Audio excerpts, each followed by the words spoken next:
Our documentary uses forms and conventions of real media products by the use of rule-of-thirds, camera shots, sound, titles, effects, mise-en-scène, and the use of archive footage. In this clip, we also use green screen by having an animated record symbol in the corner. So this was in a way also artistic. Like many professional documentaries, we also used a montage of clips. For ours, we made it up of different gig footage to introduce the topic. We mixed archive footage with this, showing a series of successful and well-known performers such as Paramore and 30 Seconds to Mars. This is a lot similar to other professional documentaries. We went ahead to introduce the name of the documentary, The Gig Experience.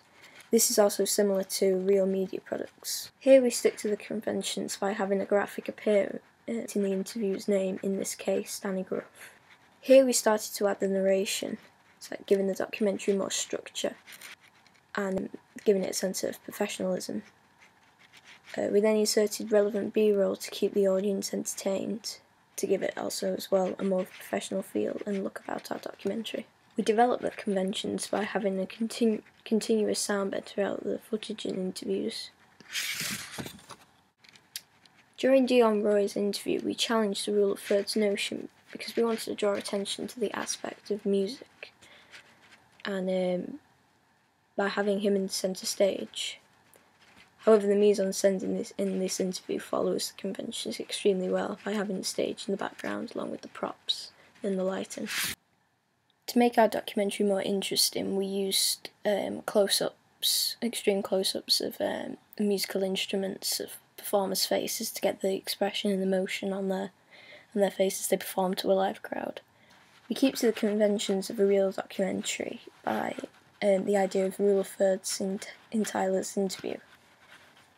During this interview, we also developed the conventions of having the sound bed by having live audio of Tyler actually singing in the background and then transferring it so you can see the actual footage. We continue the professional look of our documentary by having by using a tripod for certain shots, like the master shot, and also the camera on the stage, and the camera on the interviews is always using the tripod.